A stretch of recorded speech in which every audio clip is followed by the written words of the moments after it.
అస్సలామలైకుం. Hi అండి అందరికీ. Welcome to Munni YouTube channel. నేను ఈరోజు ఉసిరికాయ పచ్చడి పక్కా కొలతలతో చూపించబోతున్నానండి. ఇది మా అత్తయ్య గారు పెట్టారు. చూడండి ఎలా ఉందో. ఈ ఉసిరికాయ పచ్చడి వేడి వేడి అన్నంలో వేసుకొని కొద్దిగా నెయ్యి వేసుకొని కలిపి తింటుంటే ఉంటుందండి. టేస్ట్ అద్భుతంగా ఉంటుందండి. అసలు చాలా బాగుంటుంది. అందులో ఉసిరికాయ హెల్త్కి కూడా మంచిది.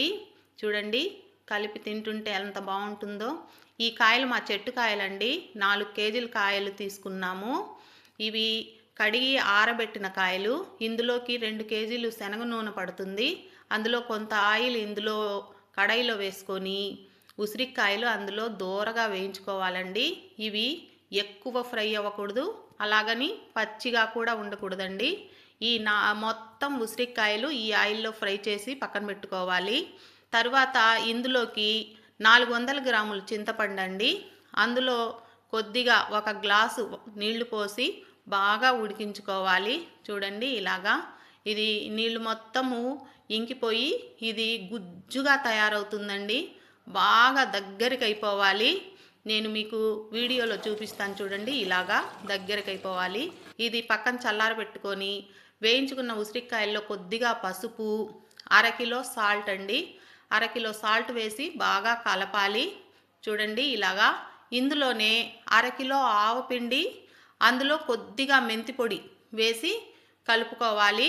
అందులో చల్లారబెట్టుకున్న చింతపండు గుజ్జు కూడా ఇందులోనే వేసి కలుపుకోవాలి.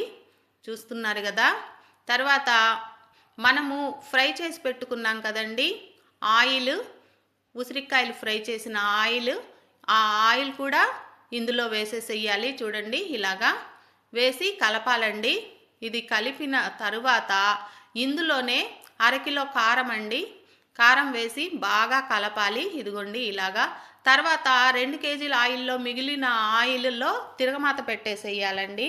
అందులో కొద్దిగా ఆవాలు, కొద్దిగా సాయ పెసరపప్పు, కొద్దిగా ఎండుమిర్చి, చిన్నుల్లిపాయ 1/2 కేజీ అండి ఒలిచినవి. ఇదిగోండి ఇలాగా. ఇది కూడా బాగా చల్లారాలి. చల్లారిన తర్వాత ఇందులో కలిపేసేయాలండి. ఇదిగోండి కనబడుతుంది కదా.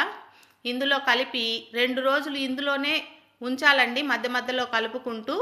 తర్వాత 2 రోజుల తర్వాత ఇదిగోండి మగ్గి ఉసిరికాయ పచ్చడి ఇలా ఉంటుంది. ఎంత బాగుందో, ఎంత కలర్ఫుల్గా కనపడుతుందో చూసారా. అంత చూడండి అంత బాగుంది. మీరు ట్రై చేస్తారు కదా. Thank you.